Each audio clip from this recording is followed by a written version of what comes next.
2013년 1월 30일은요, 우리나라 항공 우주 역사에 길이 남을 만한 날입니다. 왜냐하면 이 날이 우주항공 과학에 있어서 최초로 인공위성 발사체를 성공시키고 나로호가 발사된 날이기 때문입니다. 너무너무 축하하고 많은 사람들이 환호한 날이었어요. 근데 이때 참 많은 사람들이 집중했습니다. 특별히 발사와 관련된 분들은 어마어마한 집중을 하였죠. 발사체 하나의 가격도 있었지만 이 발사가 중요했기 때문이에요. 그런데 여러분 아십니까? 한번 발사하려고 했다가 몇 번씩이나 연기한 거를, 발사하려고 했다가 몇 번이나 연기가 되었습니다. 왜 연기되었을까요?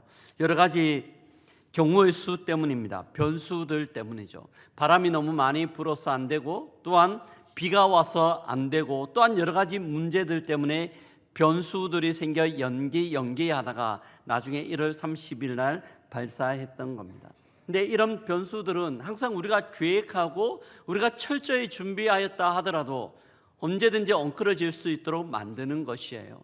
이런 변수들은요, 우리의 삶들 가운데도 여전히 나타납니다. 우리의 삶의 모습들을 보면 우리가 많은 것들을 계획하기도 하고 미래를 꿈꾸기도 하지만 많은 변수들이 우리가 계획한 대로 잘 되지 않도록 또한 계획을 수정하게끔 만드는 것을 볼 수 있습니다. 이런 변수들에는 뭐가 있을까요? 첫 번째, 건강이 있을 수 있고요.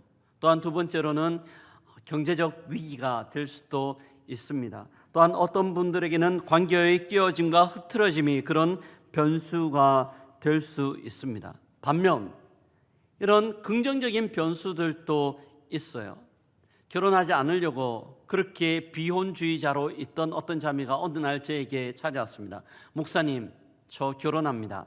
청첩장을 내주는 거예요. 갑자기 너무나 사랑하는 사람이 나타난 거예요. 변수였죠.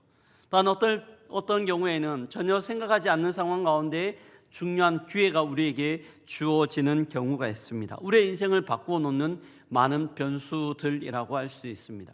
이렇게 많은 변수들이 있는데요, 그 변수들 가운데 가장 우리 인생 가운데 우리 인생을 완전히 바꾸어 놓을 수 있는 변수가 어떤 것이 있을까요? 어떤 것들을 우리의 변수라고 할 수 있겠습니까? 어떤 분들은 돈이라 이야기하는 분도 있고, 어떤 분들은 건강, 어떤 분들은 자기의 여러 가지 상황이라고 할 수 있겠지만, 성도에게 있어서 또한 성도의 신앙에 있어서 가장 큰 변수는 예수 그리스도의 부활인 줄 믿습니다.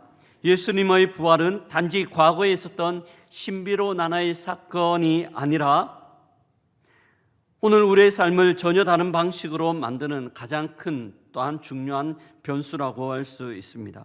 오늘 말씀은요, 부활이란 변수에 대해서 우리에게 전해주고 있어요. 특별히 오늘 우리가 읽었던 본문은요, 사도 바울이 고린도 교회 성도들을 향하여 보내는 편지 가운데 한 부분입니다. 고린도 교회 가운데 많은 문제들이 있었어요.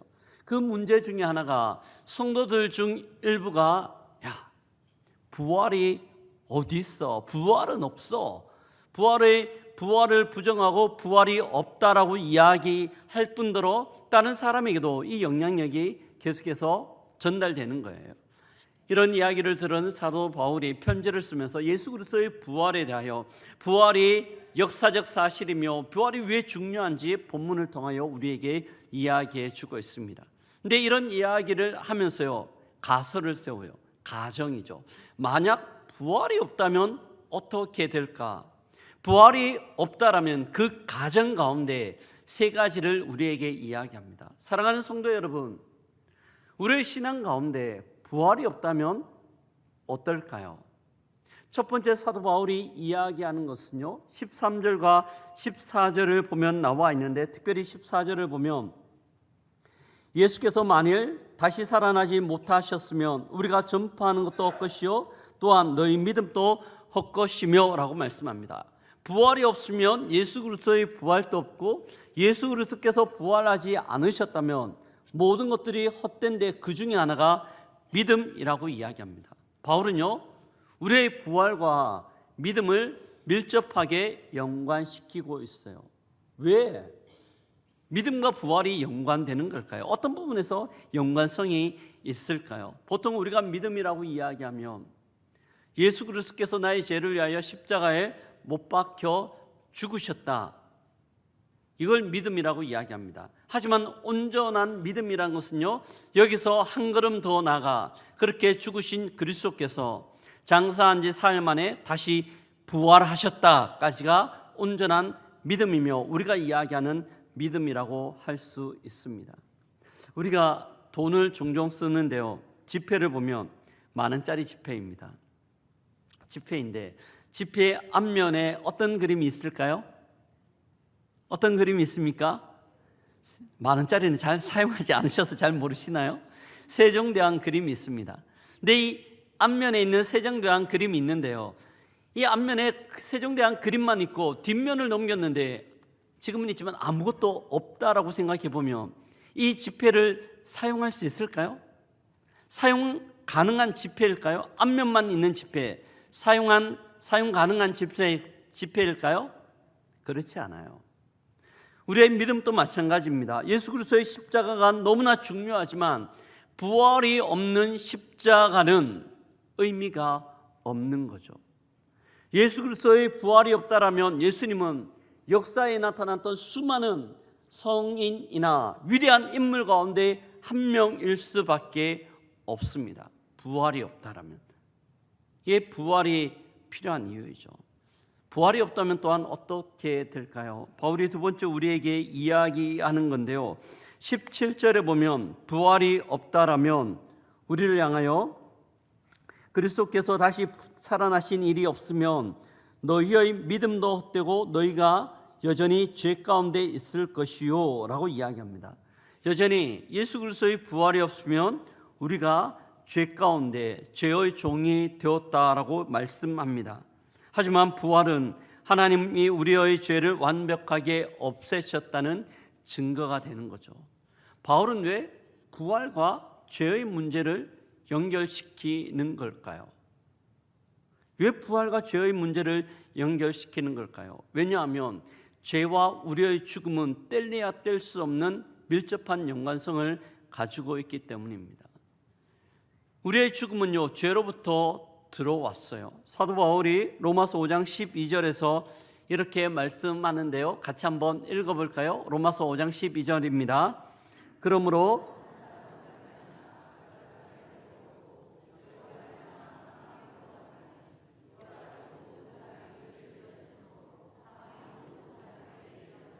아멘. 한 사람으로 말미암아 죄가 세상에 들어오고 죄로 말미암아 뭐가 들어왔습니까? 사망이 들어왔어요. 죄 때문에 사망이 들어왔던 거죠. 부활이 없다면 여전히 사망이 왕노릇하면 우리는 죄의 종으로 살아갈 수밖에 없습니다. 하지만 예수 그리스도의 부활로 인하여 모든 죄의 문제가 해결된 줄 믿습니다. 로마서 4장 25절에서 사도 바울이 이렇게 또한 우리에게 말씀합니다. 예수는 우리가 범죄한 것 때문에 내줌이 되고 또한 우리를 의롭다 하시기 위하여 살아나셨느니라. 아멘. 우리를 의롭다 하기 위하여 살아나시고 부활하셨죠. 예수 그리스도의 부활은 우리의 죄 용서를 위한 하나님의 보증이라고 할 수 있습니다. 두 번째예요. 세 번째, 부활이 없다라면 어떻게 될까요? 부활이 없다라면 사도 바울은 오늘 본문 19절에서 우리에게 이렇게 말씀합니다. 만일 그리스도 안에서 우리가 바라는 것이 다만 이 세상의 삶뿐이면 모든 사람 가운데 우리가 더욱 불쌍한 자이니라 라고 말씀합니다. 부활이 없다라면 이 땅 가운데 우리가 가장 불쌍한 사람이에요. 초대교회 성도들을 한번 생각해 볼까요? 그들은 예수 그리스도를 믿는 것 때문에 모진 핍박과 박해와 억압을 당하고 손해보는 삶들을 살았습니다.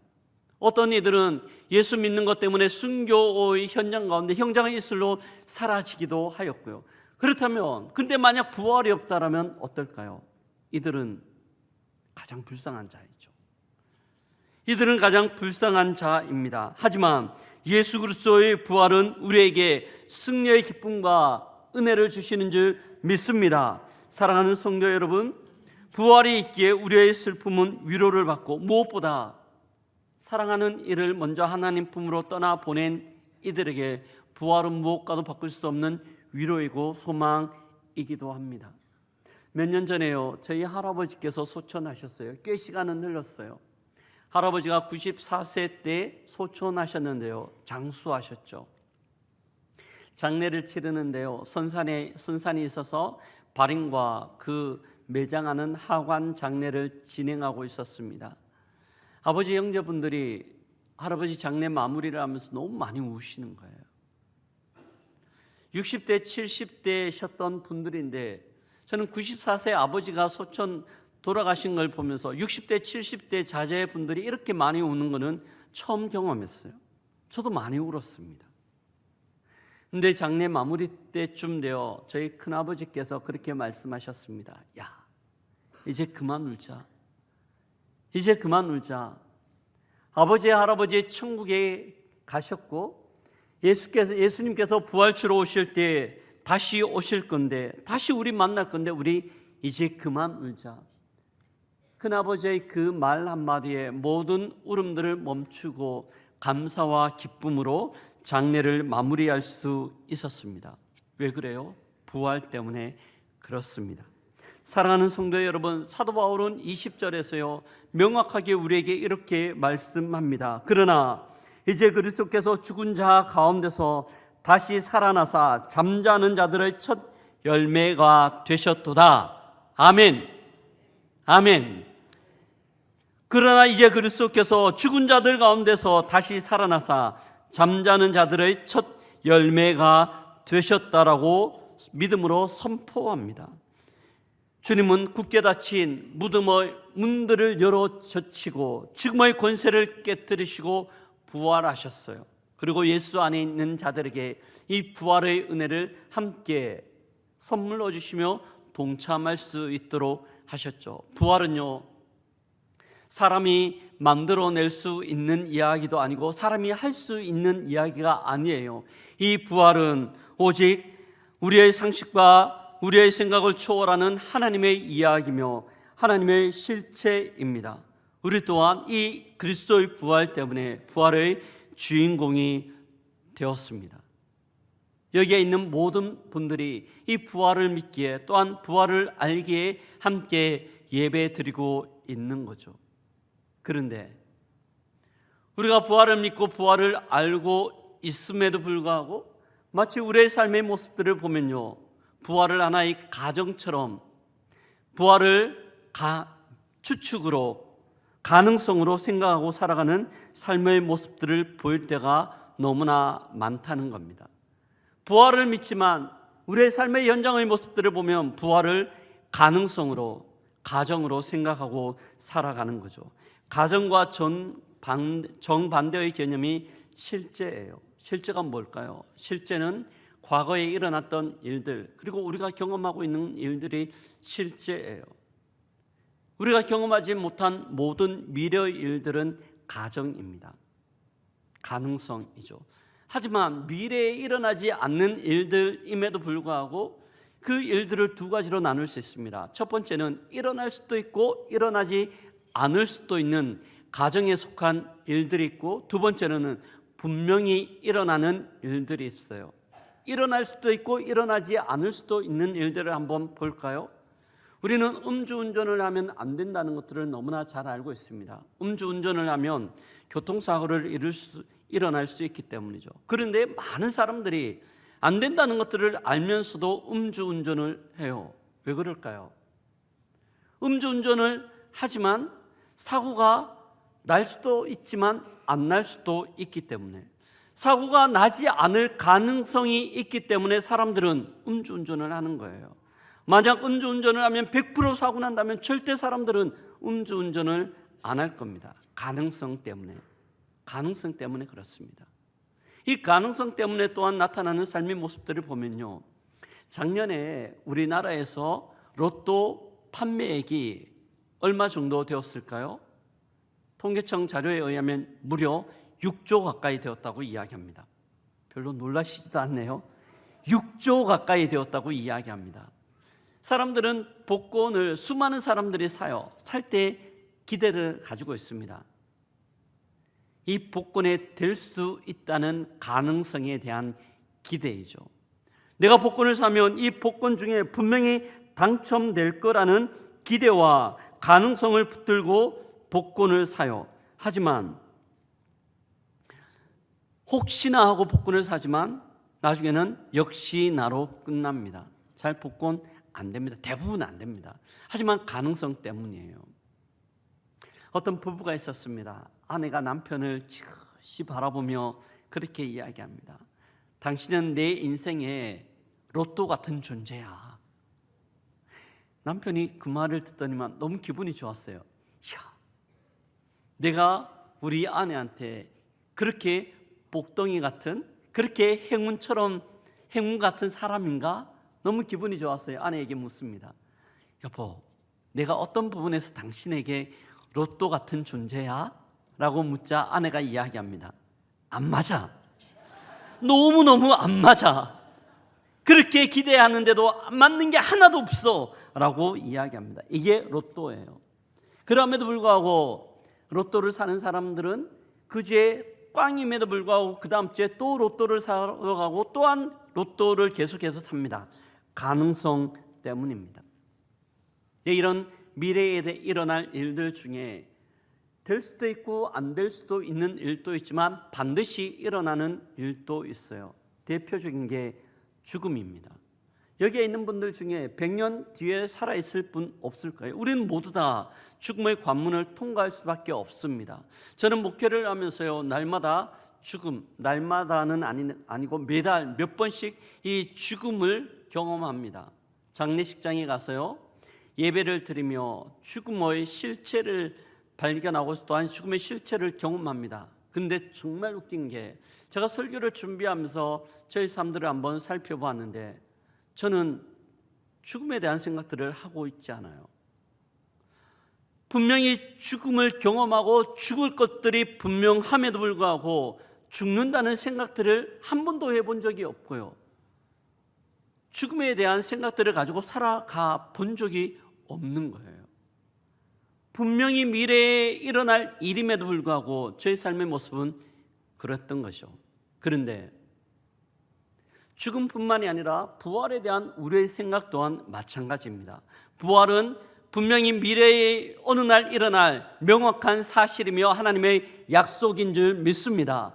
그럼에도 불구하고 우리가 살아가는 삶의 모습을 보면요, 마치 부활이 없는 것처럼 확실한 미래임에도 불구하고 우리는 마치 없거나 있을 수도 있고 없을 수도 있는 가능성처럼 부활에 대하여 생각을 하며 살아갑니다.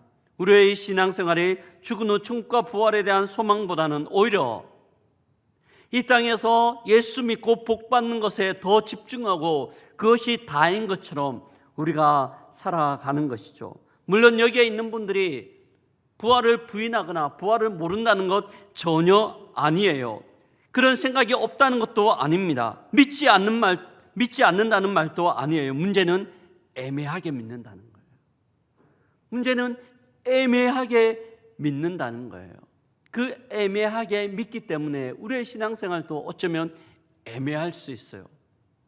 만약 부활을 너무나 확실하게 믿는다라면 이 부활의 근거에 우리의 신앙 모든 삶들을 주님 앞에 올인하고 헌신하며 그렇게 살아가겠지만 애매하게 믿기 때문에 그렇게 살아가지도 못해요. 그렇다고 예수를 믿지 않는 사람들처럼 부활이 없다라고 생각하는 사람들처럼 자기가 하고 싶은 모든 것들을 하면서 흥청망청 그렇게 자기 위주로 살아가지도 못해요. 왜냐하면 부활이 있을 수도 있다는 생각 때문에, 그 애매한 믿음 때문에 그렇죠. 하지만 사랑하는 성도 여러분, 우리의 인생 가운데 부활을 확신하면 그림은 완전히 달라집니다. 부활에 대한 확신들이 명확하면요, 우리의 인생의 그림이 완전히 달라진다는 거죠. 그 대표적 인물이요, 사도 바울입니다. 제가 어제 제자반을 하면서요, 사도 바울의 인생에 대하여 살폈습니다. 사도 바울은 한마디로 이야기하면 엄친아예요. 남들이 부러워할 만한 모든 것들을 가지고 있었습니다. 그는요, 가말리엘 문화에서 공부한 최고의 수재 가운데 수재였어요. 지금으로 이야기하면 서울대학교 법대나 서울대 의대 정도 다니는 학생이라고 할 수 있습니다. 뿐만 아니죠. 그는 히브리인 중에 히브리인이었고 베냐민 지파였고 바리새인이었으며 난지 8일 만에 할례를 받았습니다. 누릴 수 있는 모든 것들을 누렸어요. 사람들은 돈이 있어도 사지 못한다는 로마 시민권, 그 시민권에 대하여 그는 날 때부터 로마 시민이었습니다. 모든 사람들이 부러워할 만한 그런 인생을 살았습니다. 보편적으로 큰 사고나 사건이 일어나지 않는다라면, 전쟁이나 큰 질병에 걸리지 않는다라면, 그는 이런 백그라운드 때문에 그의 평생을 아무 염려 없이 사람들의 부러움 가운데 행복하게 살 수 있었을 거예요. 그런데 그에게 한 사건이 발생합니다. 예수 믿는 자들을 잡기 위하여 다메섹으로 가던 중에 부활하신 주님을 만나요. 부활하신 주님을 만나며 그가 부활의 실체를 발견하고 그 인생은 완벽하게 바뀌어지는 것을 볼 수 있습니다. 예수 그리스도를 만나고 난 이후 그의 삶 30년을 한마디로 한 단어로 정의한다면 고난과 고통입니다. 예수 믿는 것 때문에, 복음 전하는 것 때문에 수많은 사람들로부터 매도 맞고 모함도 받고 옥에 갇히기도 하고 배고픔들을 경험하기도 하고 어렵고 힘든 30년의 시간들을 보내었습니다. 왜 바울이 그렇게 바뀌었을까요? 바울의 인생 가운데 무슨 문제가 있었을까? 무엇이 변수였을까요? 예수 그리스도의 부활로 인한 부활이 가장 큰 변수가 된 거죠. 이런 변수 때문에 사도 바울이 자기의 삶에 대하여 이렇게 고백합니다. 빌립보서 3장 7절과 8절이에요. 같이 한번 읽어보겠습니다. 그러나 무엇이든지 내게 유익하던 것을 내가 그리스도를 위하여 다 해로 여길 뿐더러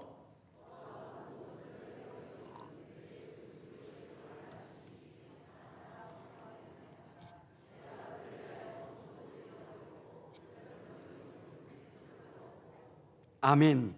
이전에 그에게 유익하던 모든 것들이 있었어요. 그 모든 것들에 대하여 지금은 해로 여긴다고 이야기합니다. 조금 더 나아가 배설물처럼 아무짝에 쓸데없는, 아니 지저분하여 거부하고 싶은 배설물로 여긴다고 이야기합니다. 여전히 사람들은 그걸 부러워하거나 그걸 추앙할 수 있음에도 불구하고 바울에게는 배설물과 같아요.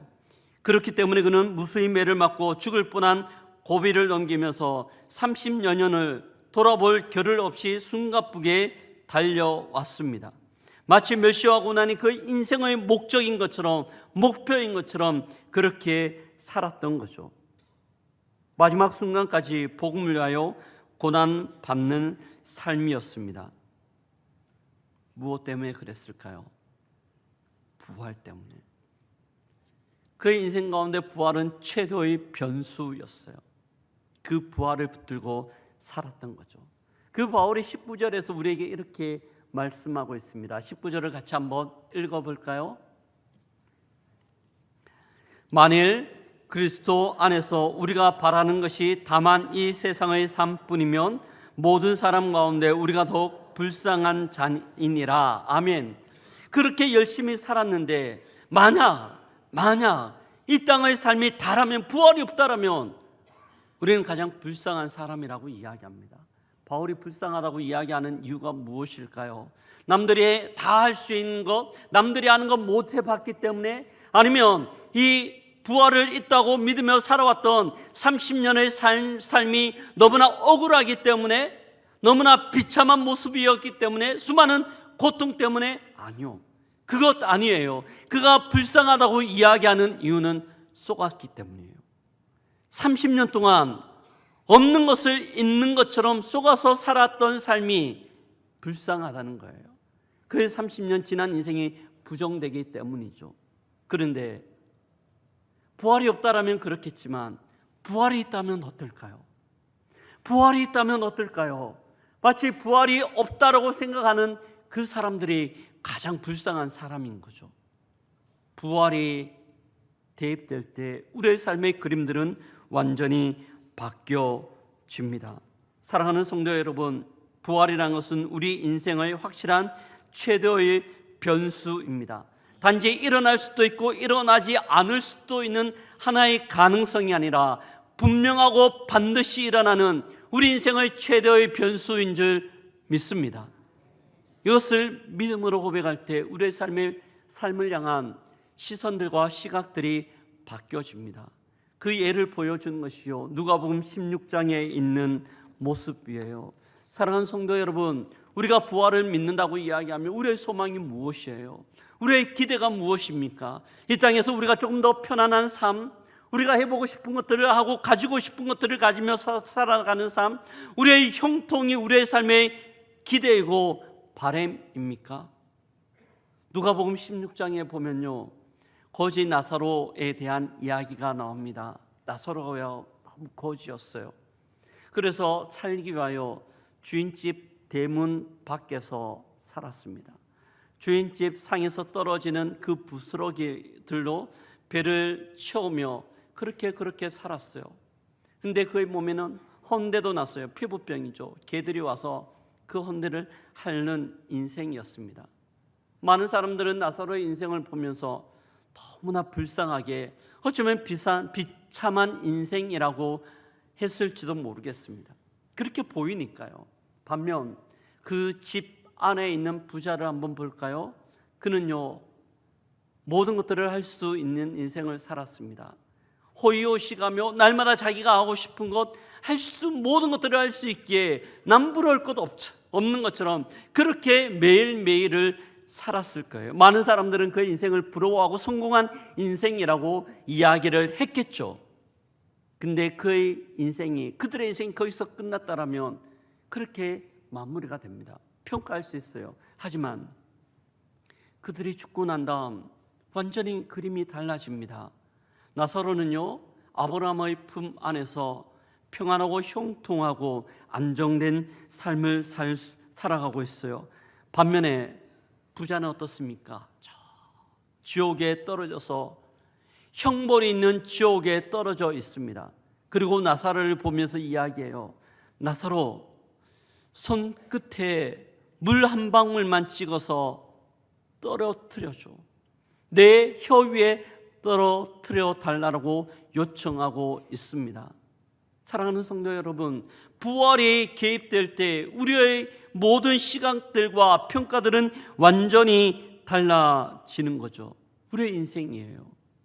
사랑하는 성도 여러분, 우리 중에요, 조금 힘들고 어렵게 지내는 분들 있어요. 어떻게 보면 비참하다고 생각되는 분들 있고, 어떨 때에는 육체적 연약함 때문에, 경제적 이유 때문에 남에게 자랑할 것 없고 남들에게 내세울 것 없고 그냥 그렇게 겨우겨우 살아가는 인생일 수 있어요. 하지만 그런 분들을 바라보며 불쌍하다 이야기하지 못합니다. 왜 그래요? 부활이 우리에게 있기 때문에. 부활의 때의 모든 평가들이 완벽하게 달라지기 때문이죠. 예수 믿지 않는 이들 중에요, 남 못지않게 그렇게 살아가는 사람들이 있어요. 모든 것들을 가졌어요. 모든 것들을 누리고 있어요. 모든 것들을 할 수 있는 사람이 있어요. 그런 이들을 바라보며 우리가 절대 그들을 행복하다 할 수 없는 거죠. 부활이 있기 때문에 그래요. 그러므로 부활이라는 것은 우리 인생 가운데 최대의 변수가 되는 겁니다. 사랑하는 성도 여러분, 예수 그리스도의 부활의 때,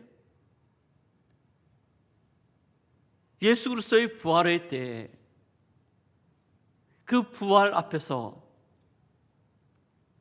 부활이 없다 하더라도, 혹 부활이 없다 하더라도 아쉬울 것 없이 살아가는 분들이 있습니까? 부활이 없어도 이 땅 가운데서 어느 정도 즐겼고 어느 정도 누렸고 할 만큼 했기 때문에 부활이 없다 하더라도 아쉬울 것 없는 분들이 있습니까? 우리는 다시 한번 우리의 모습을 살펴봐야 합니다.